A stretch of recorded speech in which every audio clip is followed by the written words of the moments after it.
Hello, good afternoon. Gusto ko lang kumpletuhin yung yung vlog ko kaninang umaga kasi medyo hindi ko masyadong naglarado sa inyo kasi nga nagmamadila ako noon. Maghatid ako kay Alex sa school. Ito, kumpletuhin natin ng information para aware po yung mga ka-riders ko dyan. Ito yung schedule po ng, kasi pinapicturan sa akin ng taga-LTO, yung taga sa evaluator si ma'am. Hindi ko nakuha yung pangalan. Ito yung ating schedule po. Makinig po kayo. I-note nyo na lang po sa inyo para alam niyo. Ito, April 1 to August 31, 2023. April 1 to 30, 2024. Bali, extended license validity until April 30, 2024.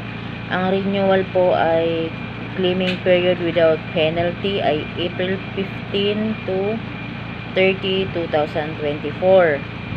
Tapos, ito naman ang schedule ng September 1 to December 31, 2023. Yung last year po yun, ng mga backlog ng nakakuha ng papel na lisensya. At May 1 to 31, 2024 ay extended license validity until May 31, 2024. Renewal claiming period without penalty ay May 1 to 31, 2024. Tapos, ito po, backlog uli, yung expiration renewal of license, January 1 to March 31, 2024. Ito na yung sa akin. Hanggang po, ito po yung ating dapat ayusin natin ay June 1 to 30, 2024. Extended license validity until June 30, 2024. Renewal claiming period without penalty ay June 1 to 30, 2024. Ayan po. Na-share ko lang sa inyo kasi hindi ko ito na-vlog kanina kasi gawa ng itong picture na to ay ginamit ko yung cellphone, so hindi ko siya na-vlog sa inyo. Baka malito kayo. Ulitin ko ba mga kabebilap? Kasi para sa kaalaman ng lahat ng mga riders na katulad ko, ako po ay nagkukunyarian ding mag-drive, pero ako na may hindi malayo ng aking pag-drive, ang aking hindi pa ako riders, hindi pa ako magaling mag-drive, dito lang, service lang kumbaga. Pero napaka-importante po ito sa ating mga riders para hindi po tayo mahuli. Kaya itong na to ay sinare ko sa inyo yung information galing LTO Robinson po. Yun. Release of driver's license cards, date March 25, 2024. Po ito, March lang nilabas.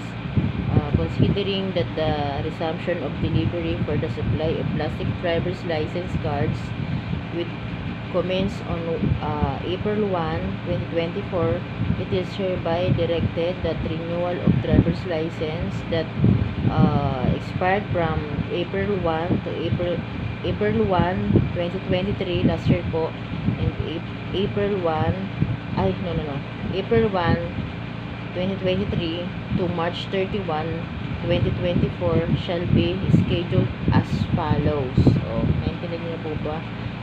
April 1, 2023 hanggang March 31 daw, 2024 ay may schedule na ito yung mga schedule natin. Backlog, expiration, renewal of license. April 1 to August 31, 2023. Ang renewal nyo po ay April 1 to 30, 2024. Tapos, yung backlog po ng September 1 to December 31, 2023, ang renewal nyo naman po ay May 1 to 31, 2024. Yung sa mga kasabayan ko, January 1 to March 31, 2024 ay June 1 to June 30, 2024. Yun po yung may mga birthday ng January, February, March. Tayo po yun, February ako. Kaya tayo ay, ating schedule ay June 1 to 30. Yun po. Sana ay may natutunan po kayo sa aking naibahagi sa inyo na information galing po sa LTO. Hindi ko po ito ay gawa-gawa. Ito po ay galing sa LTO na pinapicturean sa akin ni ma'am. Kaya ito po.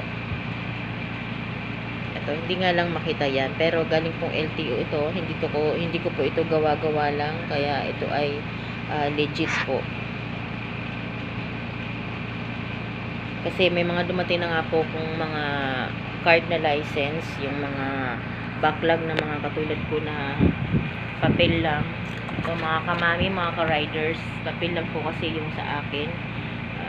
February, ang birthday ko ay February 10, kaya ito ang nakuha ko. Pero, meron na tayong pagkataon na pwede nating ayusin na para maka-card tayo. Ito, June 1.